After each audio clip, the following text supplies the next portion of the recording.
दोस्तों नमस्कार, जोहार। चलिए जानते हैं झारखंड सुबह की ताज़ा खबरों को, लेकिन उससे पहले अगर आपने अभी तक इस चैनल को सब्सक्राइब नहीं किया तो सब्सक्राइब कर लें, जिससे कि आपको झारखंड सुबह की ताज़ा खबर रोजाना मिलती रहे।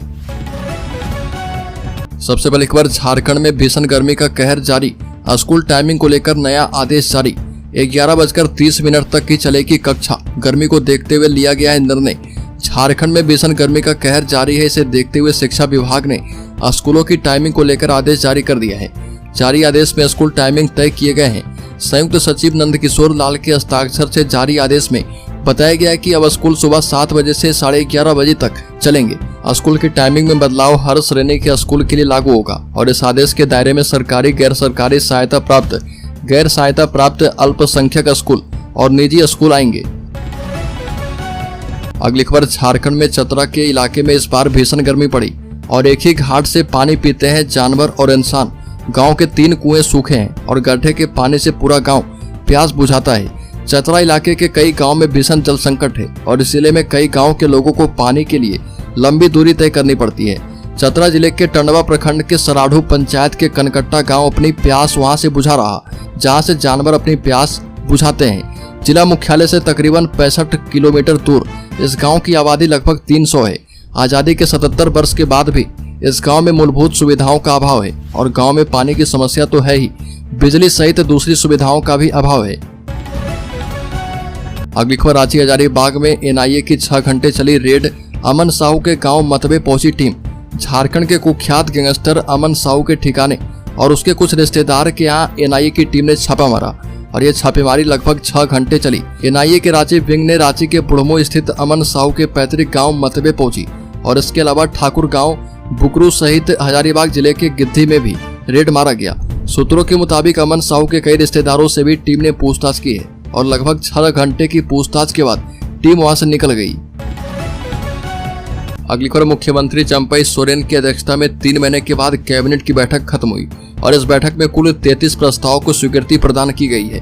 बैठक में अहम निर्णय जातीय सर्वेक्षण को लेकर किया गया है। सरकार अगर जातीय सर्वेक्षण करवाना चाहती है तो वह अब तक यह तय नहीं कर पाई थी कि जातीय सर्वेक्षण कौन सा विभाग करवाएगी और आज इस पर निर्णय हो चुका है। सरकार ने कार्मिक विभाग को इसकी जिम्मेदारी सौंप दी है।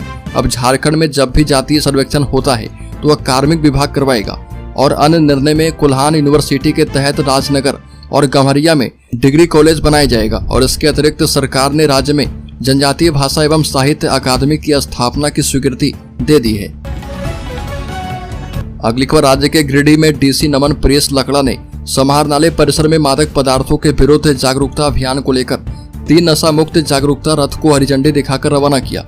मौके पर जिला समाज कल्याण अधिकारी, जिला जनसंपर्क अधिकारी, जिला खेल अधिकारी समेत अन्य संबंधित अधिकारी उपस्थित थे।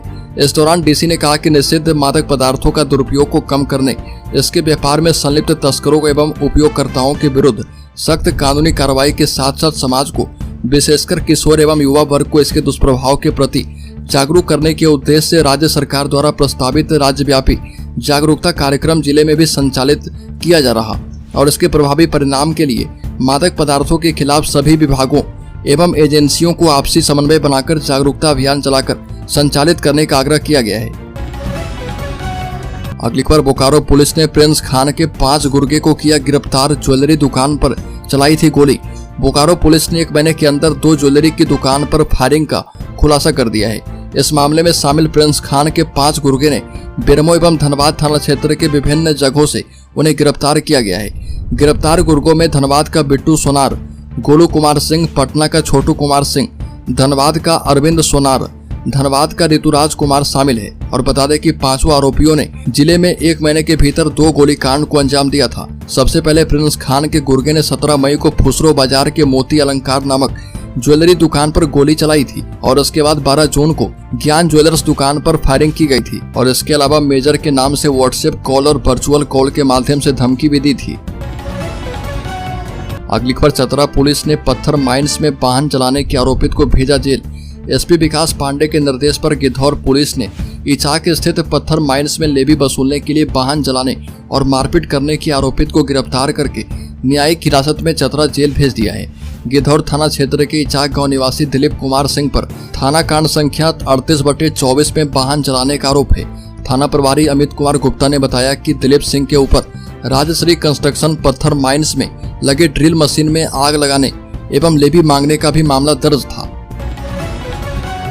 वहीं अगली खबर की बात करें तो अजीत पीटर डुंगडुंग फिर से बनाए गए देवघर के एसपी। आईपीएस अधिकारी भी किए गए हैं इधर से उधर। 2.5 महीने पहले भारत निर्वाचन आयोग के आदेश पर देवघर के एसपी के पद से हटाए गए 2011 बैच के आईपीएस अधिकारी अजीत पीटर डुंगडुंग को राज्य सरकार ने फिर से देवघर का पुलिस अधीक्षक बना दिया है और वो जैप 5 देवघर के कमांडेंट के अतिरिक्त प्रभार में भी रहेंगे। वहीं देवघर के एसपी 2017 बैच के आईपीएस अधिकारी राकेश रंजन को जैप 1 का कमांडेंट बनाया गया है। राज्य सरकार ने 2 आईजी सहित 4 आईपीएस अधिकारी का पदस्थापन करते हुए अधिसूचना जारी कर दी है। अगली खबर, संथाली पढ़ाने को सरकारी स्कूलों में होगी शिक्षकों की नियुक्ति। पूर्वी सिंहभूम जिले में सरकारी स्कूलों के बच्चों को पढ़ाने के लिए संथाली शिक्षकों की नियुक्ति होगी। इन संथाली शिक्षकों को माचेत मास्टर कहा जाएगा। यह नियुक्ति संविदा पर होगी और इसके लिए शीघ्र ही नियुक्ति प्रक्रिया शुरू की जाएगी। जिले में प्रखंडवार माचेत मास्टर की नियुक्ति होगी और इसके लिए पूर्वी सिंहभूम में आवश्यकता के हिसाब से पदों का सृजन करने के लिए स्कूलों में सर्वे करवाई जा रहा। प्रधानाचार्य को 20 जून तक शिक्षा विभाग को रिपोर्ट देनी है कि उनके स्कूल में कितने संथाली भाषा या फिर अन्य जनजातीय भाषा बोलने वाले बच्चे पढ़ते हैं और इसके आधार पर शिक्षकों की नियुक्ति की जाएगी। अगली खबर, खूंटी के प्रखंडों में सिकल सेल एनीमिया स्क्रीनिंग सह जागरूकता शिविर का आयोजन किया गया। विश्व सिकल सेल दिवस के अवसर पर जिले के सभी 6 प्रखंडों में सिकल सेल एनीमिया स्क्रीनिंग सह जागरूकता शिविर का आयोजन किया गया और खूंटी जिला प्रशासन की यह सार्थक पहल है। राज्य भर में पहली बार खूंटी जिले में सिकल सेल एनीमिया को लेकर कई पहल की जा रही है। सिकल सेल एनीमिया से प्रभावित लोगों को इस संबंध में जागरूक करने एवं ग्रामीणों की सिकल सेल स्क्रीनिंग के उद्देश्य से कर्रा प्रखंड में जागरूकता रैली निकाली गई है। प्रखंड स्तर पर और कस्तूरबा गांधी विद्यालय में लोगों की स्क्रीनिंग की गई है। वहीं अगली खबर की बात करें तो पलामू जिले में शहरी एवं ग्रामीण इलाके के गरीबी रेखा के नीचे गुजर बसर करने वाले 19 लाख लोगों का आयुष्मान कार्ड बनाए जाना है और इसके विरुद्ध अब तक 7,59,909 लोगों का आयुष्मान भारत कार्ड बनाया गया है और शेष 11,48,000 लोगों का आयुष्मान भारत कार्ड को सितंबर माह तक बनाने का लक्ष्य है।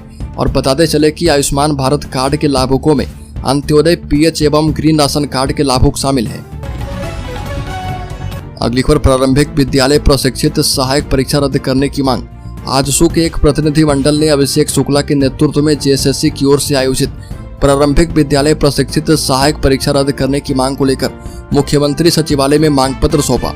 प्रतिनिधि मंडल का कहना था कि जेएसएससी की प्रारंभिक विद्यालय प्रशिक्षित सहायक आचार्य संयुक्त प्रतियोगिता परीक्षा में जनजातीय भाषा पेपर 2 में पंच परगनिया हो कुरमाली विषय की परीक्षा में 50% से ज्यादा प्रश्न पाठ्यक्रम के बाहर से पूछे गए और ये भी कहा कि इस परीक्षा की अधिसूचना जारी होने के साथ ही पाठ्यक्रम भी जारी कर दिया गया था। फिर भी पाठ्यक्रम के बाहर से प्रश्न पूछा जाना छात्र छात्राओं के भविष्य से खिलवाड़ करने जैसा है और ये मांग की गई कि प्रारंभिक प्रशिक्षित सहायक आचार्य संयुक्त प्रतियोगिता परीक्षा को रद्द कर पुनः पाठ्यक्रम के मुताबिक परीक्षा ली जाए। अगली खबर, एमएस धोनी से 15 करोड़ की धोखाधड़ी के मामले में बड़ा अपडेट। क्रिकेटर महेंद्र सिंह धोनी से 15 करोड़ रुपए की धोखाधड़ी करने के आरोपित मिहिर दिवाकर और उसकी पत्नी को निचली कोर्ट से राहत मिली है।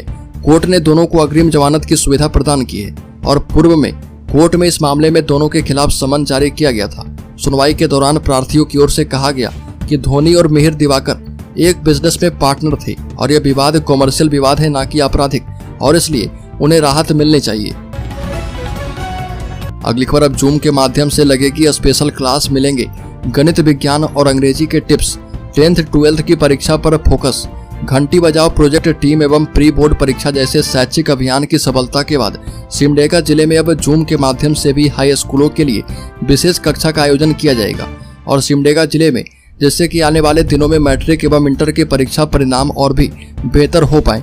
विशेष कक्षा का आयोजन जिला शिक्षण प्रशिक्षण केंद्र अर्थात डायट में होगा, जहां पर चयनित विशेषज्ञ विशेष शिक्षकों के द्वारा ऑनलाइन मोड में कक्षा ली जाएगी और इससे जिले के करीब 84 हाई स्कूल भी जुड़ेंगे और गणित विज्ञान एवं अंग्रेजी के गूढ़ विषयों के टिप्स पाएंगे। अगली खबर, झारखंड में कल्पना सोरेन बनेगी मंत्री। झारखंड विधानसभा चुनाव से पहले क्यों हो रही चर्चा? तो बता दें कि झारखंड विधानसभा चुनाव में लगभग 5 महीने बाकी हैं, लेकिन फिर भी अगले महीने राज्य की चंपई सोरेन सरकार में मंत्रिमंडल विस्तार की चर्चा तेज है। सबसे ज्यादा अटकलें इस बात को लेकर लग रही कि पूर्व मुख्यमंत्री हेमंत सोरेन की पत्नी कल्पना सोरेन भी इस सरकार का हिस्सा बन सकती हैं। झारखंड के मुख्यमंत्री चंपई सोरेन के मंत्रिमंडल में अभी 2 मंत्रियों की जगह खाली है और झारखंड में हाल ही में संपन्न हुए लोकसभा चुनाव में अपने पति की गैर मौजूदगी में कल्पना सोरेन ने झारखंड मुक्ति मोर्चा ही नहीं बल्कि इंडिया ब्लॉक के स्टार प्रचारक के तौर पर कमान संभाला था। अगली खबर, सीएम मंत्रियों से लेकर विधायकों तक की बल्ले बल्ले हो गया है सैलरी इंक्रीमेंट। झारखंड में मंत्रियों से लेकर विधायकों तक का सैलरी इंक्रीमेंट हुआ है और यहाँ मुख्यमंत्री से लेकर विधायक का वेतन बढ़ा दिया गया है। तनख्वाह बढ़ने के बाद मंत्री विधायकों में खुशी की लहर है और इस फैसले के बाद वेतन बढ़ाए जाने के बाद मुख्यमंत्री की जो सैलरी 80,000 रुपये हुआ करती थी अब वो बढ़कर 1 लाख रुपए हो जाएगी। वहीं मंत्री का पहले 65,000 वेतन अब बढ़कर 85,000 रुपये तक हो गया है। वहीं विधायकों की सैलरी भी 20,000 रुपये महीना बढ़ गई है। उनका वेतन पहले 40,000 था अब वो बढ़कर 60,000 रुपये हो गया है। वहीं विधानसभा अध्यक्ष का वेतन पहले जो 78,000 रुपये था अब वो 98,000 हो गया है। अगली खबर, झारखंड के शेयर होल्डर्स इन्वेस्टर्स के लिए बड़ी खबर, आईटीसी के बजाय मैरिको में बन सकता है पैसा। बता दें कि एफएमसीजी सेक्टर में मैरिको के शेयरों में आईटीसी के शेयरों की तुलना में बेहतर रिटर्न देने की क्षमता है, ये कहना है टेक्निकल एनालिस्ट का। और बता दें कि आईटीसी के शेयरों में फिलहाल किसी तरह के बदलाव के संकेत नहीं दिख रहे, लेकिन एनालिस्ट ने कहा कि अगर कोई एफएमसीजी सेक्टर में निवेशित रहना चाहता है तो मैरिको के शेयर पर विचार कर सकता है, जिन्होंने अपने लॉन्ग टर्म चार्ट पर 600 रुपये के स्तर से ऊपर अहम ब्रेकआउट दिया है।